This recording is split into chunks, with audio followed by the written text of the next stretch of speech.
पहला क्वेश्चन है capacity that exist in a person that leads to behaviour that meets the job demand with in the parameter of organisational environment and that in turn bring about desired result. इसको क्या कहते हैं? Option है competencies, option B performance, option C activity या फिर option D expectancy.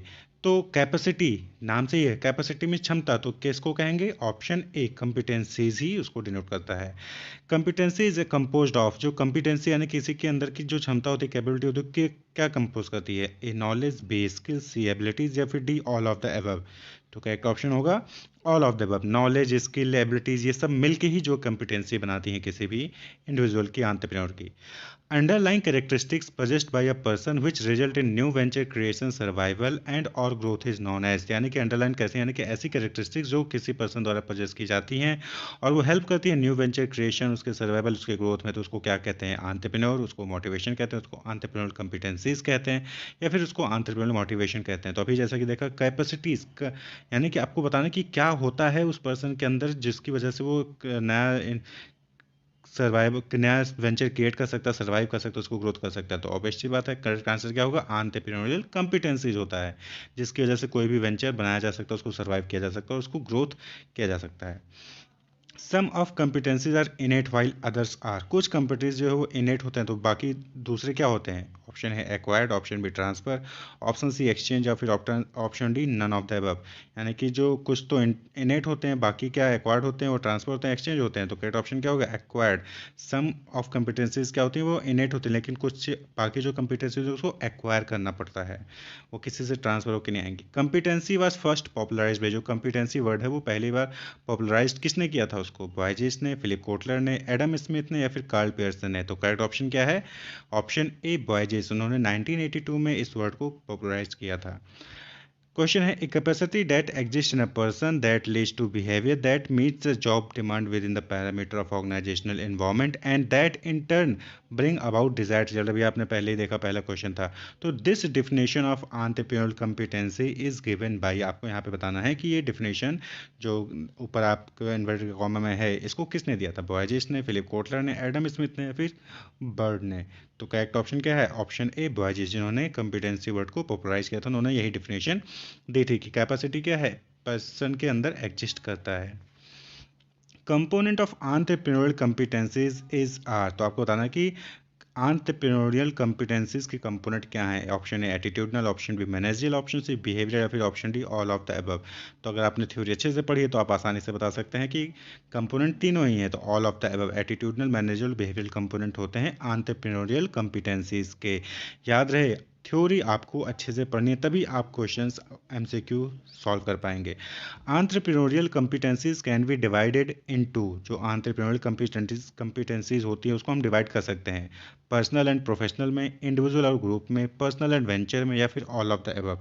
यानी कि ऊपर जो तीनों बताएं तीनों में ही डिवाइड कर सकते हैं। तो correct option is personal and venture. आप जो एंटरप्रेन्योरियल कंपिटेंसीज है उसको पर्सनल एंटरप्रेन्योरियल कंपिटेंसीज और वेंचर एंटरप्रेन्योरियल कंपिटेंसीज में डिवाइड कर सकते हैं। नेक्स्ट है following are personal competencies except, आपको बताना है कि नीचे जो ऑप्शन दिए गए हैं वो उसमें से पर्सनल एक्सेप्ट कंपिटेंसीज हैं सभी के, लेकिन एक नहीं है, एक्सेप्ट है। तो एक नहीं है, वो जो एक नहीं है वो बताना है आपको। Option A commitment to work, option B initiative, option C finance the business, option D problem solving. तो नाम से क्लियर होगा, फिनांस द बिजनेस ये क्या है? ये पर्सनल कंपिटेंसीज नहीं है। तो करेक्ट ऑप्शन क्या हो जाएगा? Finance the business. Entrepreneur ability to develop a vision in mind for their business refers to, यानी कि कोई एंटरप्रेन्योर की ऐसी क्षमता जिसमें वो अपने विजन को डेवलप कर सकते हैं माइंड में अपने बिजनेस के लिए, वो किस चीज़ को रेफर करता है? टेक्निकल कंपिटेंसी को, कमिटमेंट कंपिटेंसी को, स्ट्रेटजिक कंपिटेंसी को या फिर अपॉर्चुनिटी कंपिटेंसी को? एंटरप्रेन्योर्स की वो एबिलिटी जिसमें वो विजन को, अपने बिजनेस को लेकर विजन को अपने माइंड में डेवलप कर लेते हैं, तो उसको क्या कहते हैं? Strategy competency, option C. Next, what is PEC, आपको बताना है पीईसी का फुल फॉर्म क्या होता है? Personal entrepreneurial competency, professional entrepreneurial competency, personal entrepreneur competition या फिर प्रोफेशनल एंटरप्रेन्योरियल कमोडिटीज। तो करेक्ट ऑप्शन है पर्सनल एंटरप्रेन्योरियल कंपिटेंसीज, उसको शॉर्ट फॉर्म में पीईसी भी कहते हैं। Next question, developing entrepreneurial competencies include following process. आपको बताना है कि नीचे दिए गए में से कौन सा प्रोसेस जो है सही है जिसमें कि एंटरप्रेन्योरियल कॉम्पिटेंसीज को डेवलप करने के लिए किया जाता है। तो कॉम्पिटेंसी आइडेंटिफिकेशन रिकॉग्निशन, फिर कॉम्पिटेंसी असेसमेंट, फिर कॉम्पिटेंसी मैपिंग, फिर डेवलपमेंट इंटरवेंशन होता है। या फिर ऑप्शन भी है कॉम्पिटेंसी असेसमेंट करते हैं, फिर कॉम्पिटेंसी आइडेंटिफिकेशन रिकॉग्निशन करते हैं, फिर कॉम्पिटेंसी मैपिंग करते हैं, फिर डेवलपमेंट इंटरवेंशन होता है। या फिर ऑप्शन सी है कि पहले कॉम्पिटेंसी मैपिंग होता है, फिर कॉम्पिटेंसी असेसमेंट होता है, फिर कॉम्पिटेंसी आइडेंटिफिकेशन रिकॉग्निशन होता है, फिर डेवलपमेंट इंटरवेंशन होता है। या फिर ऑप्शन डी, कॉम्पिटेंसी मैपिंग होता है, फिर कॉम्पिटेंसी आइडेंटिफिकेशन रिकॉग्निशन होता है, फिर कॉम्पिटेंसी असेसमेंट होता है, फिर डेवलपमेंट इंटरवेंशन होता है।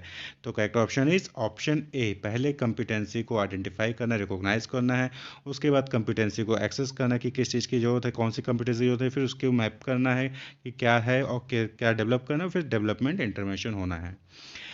Dash have the potential to differentiate between the best entrepreneurs and rest. तो आपको बताना है कि नीचे दिए गए ऑप्शन में से क्या यहाँ पे फिल होगा, कि किस में ये पोटेंशियल होती है कि वो रेस्ट में और बेस्ट एंटरप्रेन्योर में डिफरेंशिएट कर सकता है, एंटरप्रेन्योरशिप में, एंटरप्रेन्योर में, एंटरप्रेन्योरल कॉम्पिटेंसीज में, या फिर नन ऑफ द ऊपर में से कोई भी नहीं। तो ऑब्वियस सी बात है कि किसी की कैपेसिटी, किसी की कॉम्पिटेंसी ही किसी के बीच में डिफरेंशिएट कर सकती है, वो ये काम कर सकता है, वो ये काम नहीं कर सकता है। तो entrepreneurial competencies have the potential to differentiate between the best entrepreneur and rest. तो option C is correct option. Entrepreneurial competency is are comprised of, तो ये भी अभी पहले क्वेश्चन आ चुका है कि एंटरप्रेन्योरियल कॉम्पिटेंसी क्या कंप्राइज करता है, skill, attitude, knowledge, collection of all of the above. तो correct option is collection of all of the above, तीनों ही कंप्राइज करता है। And enterprise launch and enterprise management competencies comes under. आपको बताना है कि जो एंटरप्राइज लॉन्च और एंटरप्राइज मैनेजमेंट कॉम्पिटेंसी होती है एंटरप्रेन्योर की, वो किसके अंदर आएगी, पर्सनल कॉम्पिटेंसी के अंदर आएगी, प्रोफेशनल कॉम्पिटेंसीज के अंदर आएगी, venture initiation and success competency के अंदर आएगी, या फिर ऑल ऑफ द, यानी कि तीनों के अंदर आएगी। तो करेक्ट ऑप्शन क्या है, venture initiation and success competency, इनके अंदर जो है enterprise launch and enterprise management competency entrepreneur की आती है। Next 4M for conducting business. आपको बताना है कि 4M बिजनेस को कंडक्ट करने के लिए क्या है, man, material, money, machinery, market, या फिर A and B. Option A man material है, ऑप्शन बी मनी मशीनरी है, ऑप्शन सी मार्केट है, या फिर ऑप्शन डी है ए एंड बी, यानी कि केवल ए और बी ही 4M है। तो करेक्ट ऑप्शन क्या है, option D A and B, यानी मैन मटेरियल और मनी मशीनरी, यही 4M है बिजनेस को कंडक्ट करने के लिए।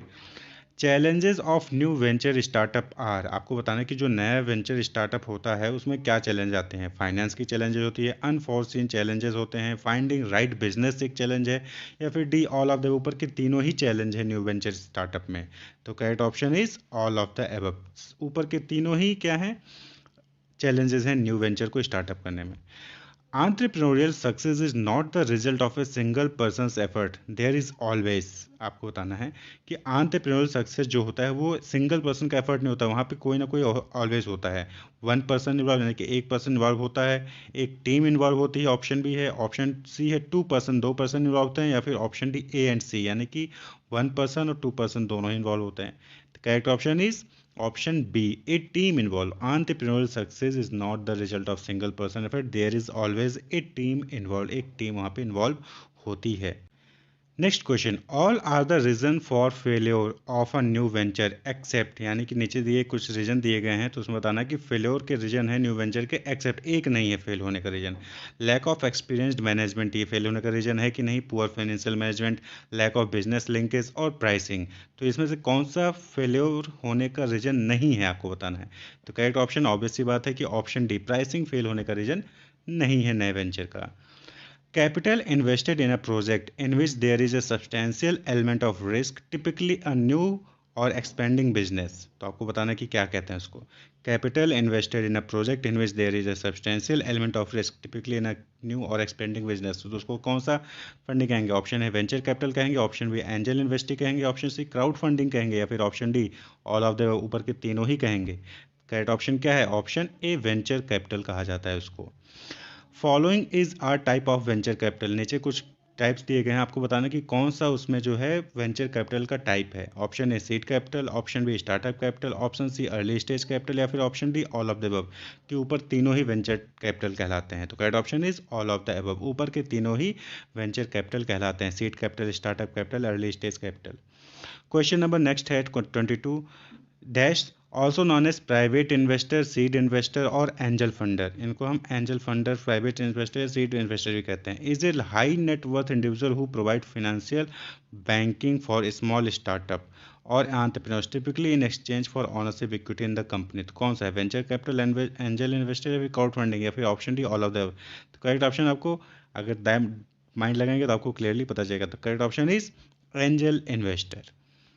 Next, the practice of funding a project or venture by raising money from a large number of people. The practice of funding a project or venture by raising money from large number of people who each contribute a relatively small amount, typically via internet.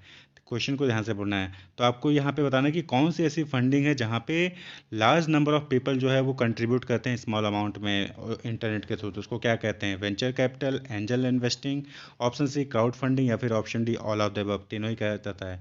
तो correct option is crowd funding. Crowd funding में क्या होता है कि large number of people से small amount जो है collect किया जाता है, वो भी इंटरनेट के थ्रू। Next, raising capital using the Facebook और Twitter is a type of. तो फेसबुक या ट्विटर से जब फंड रेज करते हैं तो उसको क्या कहते हैं। तो आंसर आप लोगों ने पता चली गया होगा, वेंचर कैपिटल, एंजल इन्वेस्टिंग या क्राउड फंडिंग। तो correct option is crowd funding. Obviously अभी जस्ट आपने ऊपर देखा कि फेसबुक इंटरनेट के थ्रू हम क्या करते हैं, लार्ज नंबर ऑफ पीपल से स्मॉल अमाउंट में फंड इकट्ठा करते हैं। लास्ट क्वेश्चन इस यूनिट से, यूनिट 3 और इस वीडियो का last question, leading crowd funding platform in India accept.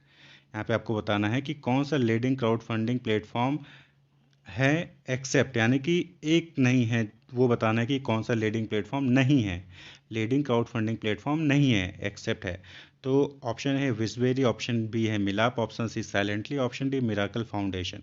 तीन में से तीन हैं और एक नहीं है। जो नहीं है क्राउड फंडिंग प्लेटफॉर्म उसको आपको बताना है। तो correct answer is option C silently नाम का भी कोई नहीं है। विजबेरी जो कि क्रिएटिव आर्टिस्ट के लिए फंड इकट्ठा करता है, मिलाप जो एक चैरिटीज़ के लिए फंड इकट्ठा करता है, और मिराकल फाउंडेशन जो कि ऑर्फेंस के लिए, अनाथों के लिए जो है वो फंडिंग इकट्ठा करता है। तो crowd funding, venture capital, angel investing, ये इंपॉर्टेंट टॉपिक्स हैं, इनकी थ्योरीज आप अच्छे से पढ़ के जरूर जाइएगा। तो wish you all the best, keep watching.